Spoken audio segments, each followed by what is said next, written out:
ओम नमः शिवाय। प्रिय भक्तों, सनातन कथा संग्रह चैनल में आप सभी का स्वागत है।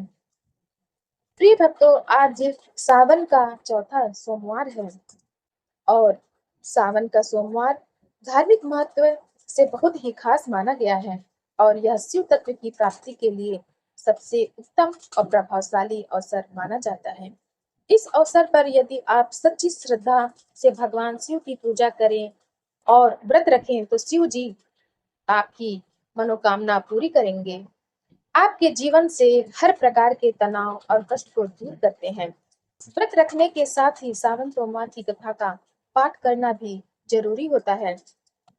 इस कथा को पढ़ने के बाद ही आपको व्रत का संपूर्ण फल मिलता है। तो प्रिय भक्तों, चलिए जानते हैं सावन सोमवार की व्रत कथा। चलिए आरंभ करते हैं।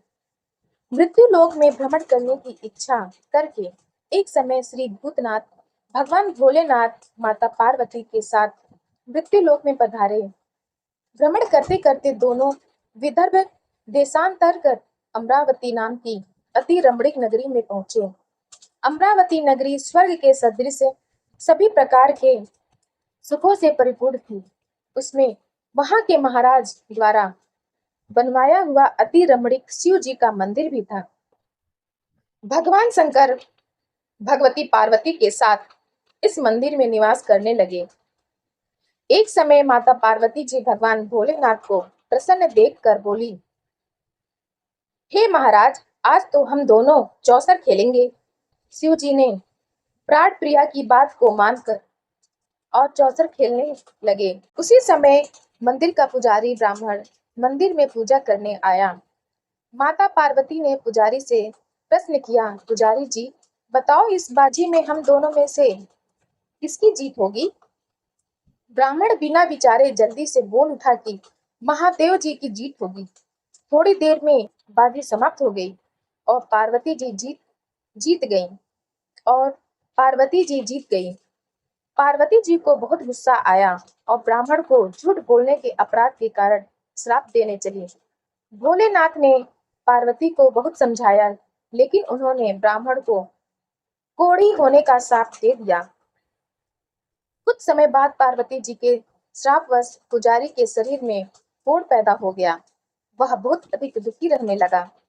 पुजारी को कष्ट भोगते हुए जब बहुत दिन गुजर गए, तब एक दिन देवलोक की अप्सराएं शिव जी की पूजा करने के लिए उस मंदिर में पधारी।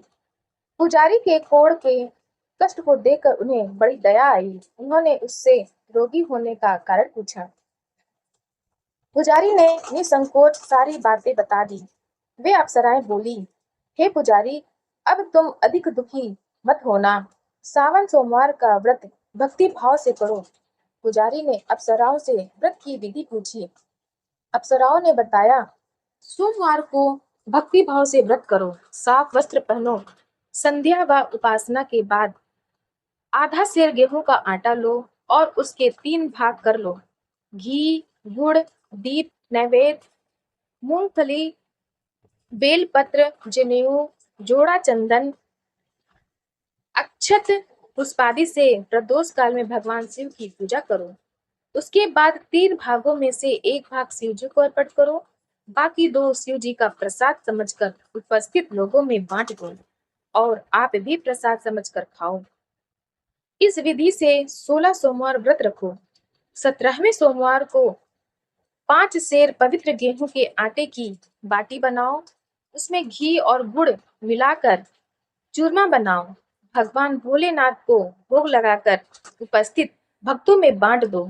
इसके बाद कुटुंब सहित प्रसाद लो तो शिव जी की कृपा से उसकी सभी मनोकामनाएं पूरी हो जाती हैं। ऐसा कहकर अप्सराएं स्वर्ग को चली गईं। ब्राह्मण ने यथाविधि 16 सोमवार व्रत किया तथा भगवान शिव की कृपा से रोग से मुक्ति पाकर आनंद से रहने लगा। कुछ दिन बाद शिव जी और पार्वती जी उस मंदिर में पुनः पधारे। ब्राह्मण को निरोग देखकर पार्वती जी ने ब्राह्मण से रोग से मुक्त होने का उपाय पूछा। ब्राह्मण ने 16 सोमवार व्रत कथा सुनाई। पार्वती जी बहुत प्रसन्न हुई। ब्राह्मण से व्रत विधि पूछकर स्वयं भी व्रत करने के लिए तैयार हो गईं। व्रत करने के बाद उनकी मनोकामना पूरी हुई और उनके रूठे बेटे स्वामी कार्तिकेय स्वयं माता के आज्ञाकारी हुए। कार्तिकेय जी को अपना यह विचार परिवर्तन का रहस्य जानने की इच्छा हुई। वे माता से बोले, हे माता, आपने ऐसा कौन सा उपाय किया जिससे मेरा मन आपकी ओर आकर्षित हो गया। पार्वती जी ने वही 16 सोमवार व्रत कथा सुनाई। कार्तिकेय जी कहा कार्तिकेय जी ने कहा, इस व्रत को मैं भी करूंगा, क्योंकि मेरा प्रिय मित्र ब्राह्मण बहुत दुखी दिल से परदेश गया है। मेरी उससे मिलने की बहुत इच्छा है। कार्तिकेय जी ने इस व्रत को किया और उनका प्यारा मित्र मिल गया। मित्र ने इस आकस्मिक मिलन का भेद पूछा तो कार्तिकेय जी बोले, हे मित्र, हमने तुम्हारे मिलने की इच्छा करके 16 सोमवार का व्रत किया था। अब तो ब्राह्मण मित्र को अपने विवाह की बड़ी चिंता हुई। उसने कार्तिकेय जी से व्रत की विधि पूछी और यथाविधि व्रत किया। व्रत के प्रभाव से जब वह किसी कार्य से विदेश गया तो वहां के राजा की लड़की का स्वयंवर था। राजा ने प्रण किया था कि जिस राजकुमार के गले में सब प्रकार से श्रृंगारित हथनी माला डालेगी, मैं उसी के साथ अपनी प्यारी बेटी का विवाह कर दूंगा। शिव जी की कृपा से वह ब्राह्मण भी उस स्वयंवर को देखने की इच्छा से राज्यसभा में एक ओर जाकर बैठ गया। नियत समय पर हथनी आई और उसने जयमाला उस ब्राह्मण के गले में डाल दी। राजा ने अपनी प्रतिज्ञा के अनुसार बड़ी धूमधाम से अपनी कन्या का विवाह उस ब्राह्मण के साथ कर दिया और ब्राह्मण को बहुत सा धन व सम्मान देकर संतुष्ट किया। ब्राह्मण सुंदर राजकन्या पाकर सुख से जीवन व्यतीत करने लगा। एक दिन राजकन्या ने अपने पति से प्रश्न किया, हे प्राणनाथ, आपने ऐसा कौन सा भारी पुण्य किया था जिसके प्रभाव से हथनी ने सब राजकुमारों को छोड़कर आपको वरण किया। ब्राह्मण बोला, हे प्राण प्रिय, मैंने अपने मित्र कार्तिकेय जी के कथानुसार 16 सोमवार का व्रत किया था, जिसके प्रभाव से मुझे तुम जैसी रूपवान पत्नी की प्राप्ति हुई है। इस व्रत की महिमा सुनकर राजकन्या को बड़ी हैरत हुई। वह भी पुत्र की कामना करके इस व्रत को करने लगी। शिव जी की दया से उसके गर्भ से एक अति सुंदर, सुशील, धर्मात्मा और विद्वान पुत्र उत्पन्न हुआ। माता और पिता उस देव पुत्र को पाकर अधिक प्रसन्न हुए और उसका लालन पालन अच्छी प्रकार से करने लगे। जब पुत्र समझदार हुआ तो एक दिन उसने अपनी माता से प्रश्न किया कि हे माँ, तुमने कौन सा व्रत और तप किया है जो मेरे जैसा पुत्र तुम्हारे गर्भ से उत्पन्न हुआ। उसकी माता ने 16 सोमवार की व्रत कथा पुत्र को बताई। पुत्र ने सब तरह के मनोरथ पूरे करने वाले इस सरल व्रत को सुना तो वह भी राज्याधिकार पाने की इच्छा से हर सोमवार को यथाविधि यह व्रत करने लगा। व्रत शुरू करने के बाद एक देश के वृद्ध राजा के दूतों ने आकर उसको राजकन्या के लिए वरण किया। राजा ने अपनी बेटी का विवाह ऐसे सर्वगुण संपन्न ब्राह्मण युवक के साथ करके बड़ा सुख प्राप्त किया। वृद्ध राजा के राज्य का उत्तराधिकारी के बाद भी इसी ब्राह्मण को सिंहासन पर बैठाया गया। 16 करता क्योंकि दिवंगत राजा का कोई पुत्र नहीं था। राज्य का उत्तराधिकारी होकर भी यह ब्राह्मण पुत्र 16 सोमवार का व्रत करता रहा। जब 17वां सोमवार आया तो विप्रपुत्र ने अपनी प्रियतमा से पूजन सामग्री लेकर शिव पूजा के लिए शिवालय में चलने को कहा, परंतु उसकी पत्नी ने उसकी आज्ञा की परवाह न की। दास दासियों द्वारा सब सामग्रियां शिवालय में भिजवा दी, परंतु स्वयं नहीं गई। जब राजा ने शिव जी का पूजन समाप्त किया तब आकाशवाणी हुई, हे राजा, अपनी इस रानी को राजमहल से निकाल दे, नहीं तो यह तेरा सर्वनाश कर देगी। यह आकाशवाणी सुनने के बाद राजा के आश्चर्य का ठिकाना न रहा। उसने मंत्रणा गृह में आकर अपने सभासदों को बुलाकर कहा, मंत्रियों, मुझे आज शिव जी की आकाशवाणी हुई है कि राजा तू अपनी इस रानी को राज्य से निकाल दे, नहीं तो यह तेरा सर्वनाश कर देगी। राज्य के मंत्री और सभासद आदि सब विस्मय और दुख में डूब गए, क्योंकि जिस कन्या के कारण उसे राज्य मिला था, राजा उसी को निकालने की बात कह रहा था। यह कैसे हो सकता था? पर राजा ने मंत्रियों की परवाह नहीं की, उसने अपनी पत्नी को राजमहल से निकाल दिया। रानी दुखी हृदय से भाग्य को कोसती हुई राज्य से बाहर चली गई। बिना पद बिना पदत्राण, फटे हुए वस्त्र पहने, भूख से दुखी हृदय से भाग्य को कोसती हुई चली जा रही थी कि अचानक एक करुण बुढ़िया से भेंट हुई, जो सूत काट कर बेचने जाती थी। रानी की करुण दशा देखकर वह बोली, चल तू मेरा सूत बिकवा दे, मैं बूढ़ी हूँ, भाव करना नहीं जानती हूँ।